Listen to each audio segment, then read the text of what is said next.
This video is made for adult collectors because I sustained a war wound filming this video. I accidentally stepped on a clear plastic riser while walking around in my studio, and it flipped up and sliced my heel open.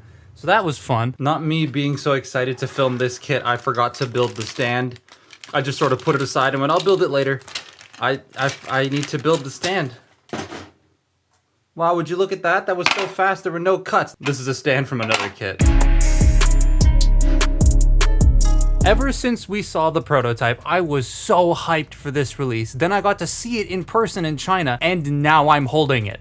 And I'm so happy with it. There are some things I don't like there's like a really weird thing in the torso, but it is pretty much exactly what I wanted. The Iron Warriors one is gone, by the way. I got rid of that because I needed to clear space and I wanted this. It's like spot on. I have no complaints with how the actual robot looks. Blokees definitely nailed this on the head. Oh yeah, this was sent by Blokees. You can check them out, link in the description. This is a model kit, so you do have to build it. The box states you don't need tools because the pieces just pop off, but this time I made sure to actually use tools. While you don't need them, it does look cleaner when you use them. There are still a couple of numb marks on the tips of the feet, but nothing too egregious. It also does feel like a model kit, so it's not gonna feel as solid as like a leader class toy because you have to put it together, but nothing, at least on mine, wants to fall off when messing with it. There are some really cool optional parts on this guy, like some research level stuff in here that I adore. A quick little aside, when I was in China, they were talking to me about how they did a whole bunch of research on previous toys of this character and whatnot to really get some of those cool optional bits in. I thought that was really neat. But like the Decepticon symbol shoulders when he became Orion Pax again, that's a crazy pull. But what's an even crazier pull is the toy accurate windows. So you get these tinted windows for the chest,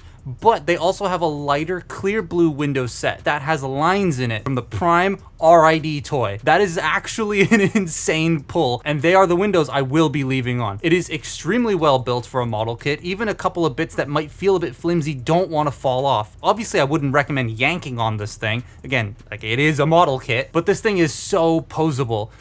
In the show, he's very acrobatic, getting low or swinging high, and this kit can do all of that. I have so much fun getting this guy into different poses. I was stuck for a week and a half under embargo. Oh yeah, the embargo expired today, but I was under embargo and was unable to share all of these photos I took. So here they are, and I'll probably be spamming social media with more of them over the weekend because I may or may not have taken a lot of photos. I'll go over the articulation in detail later because there is still a lot more stuff this thing does. The mask. So he has optional faces, you can swap them out, but the battle mask, it just clips over the face. I actually love that. I was expecting it to be another swappable face, you have to take the whole head apart, but no, this means I don't have to take the face off to get the mask or unmasked look, regardless of what expression he has underneath. He also does the master grade thing of swappable fingers, and unlike a lot of master grades I have, the fingers actually stay on quite well. And then he comes with his guns. They can carry the light pretty well through the clear bits on the inside down the center. And then he comes with his swords that can connect in two different ways. So the blades can plug into the arms and look accurate, or you can plug them into these included adapters, and then they peg into where the wrists would go, all Bayverse style. That makes the blades super duper long, and I prefer them pegged into the arms. And then you get the Matrix. Opening up the Matrix chamber can be a teensy bit fiddly, but it is a nice ass Matrix chamber. The Matrix can also come out and you can hold it, but inside the chest it lights up along with the eyes because there is a magnetically triggered light in there. And then, okay, I'll stop that now. But he comes with not one, but two Star Sabers, a blue one and a silver one. So on and off. God, I want a Megatron to go with this, and if they do make that, please have him come with the red arm. But goddamn, he looks so good with those swords. This is so badass. The hilt though is a bit too big. That's the only major inaccuracy with this thing that bugs me, is that the crossguard hilt, or whatever that part of the sword is called, is too large. See, this is why this is my favorite Optimus Prime design. He just looks so cool no matter what pose he's in. God, I'm holding out for the days of whether we get an official transforming figure of this in the modern day or just a big masterpiece style version of this guy. Also, quick aside, they sent me the new wheels selection. Here it is. This is a pen. Why is there a pen?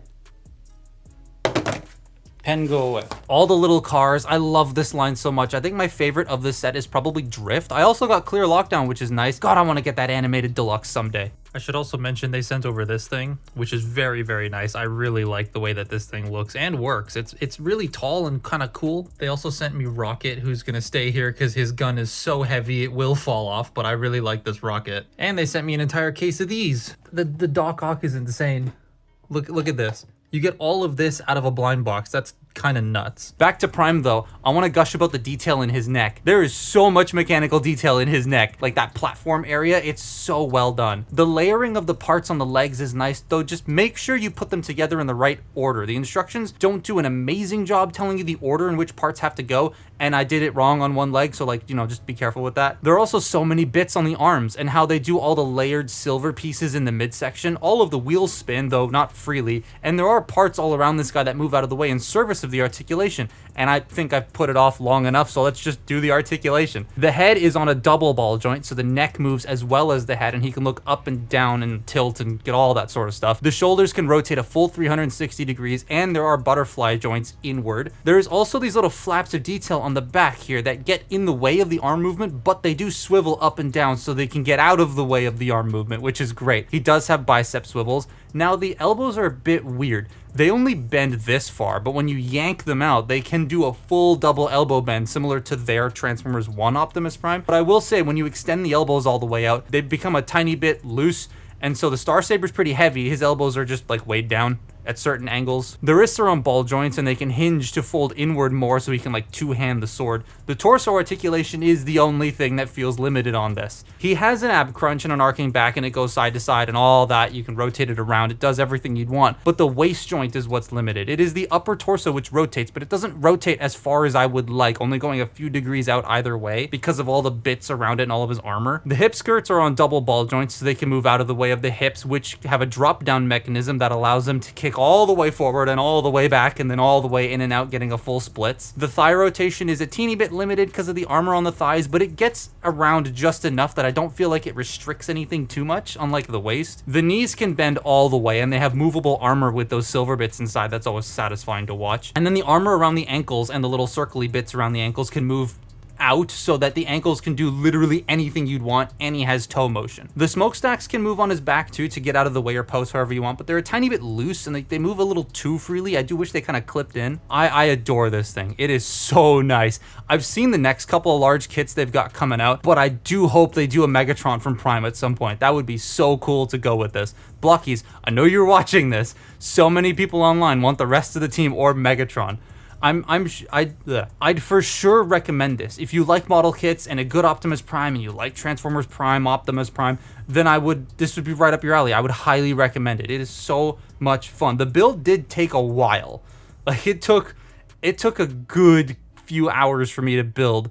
Then again, I was building it on the floor in my room while watching TV, but it did take a little bit, but the end result was well worth it. And that's been my look at Transformers Prime, Blokees, Optimus Prime. Follow me on Twitter and Instagram, and I'll see you next time. Bye-bye.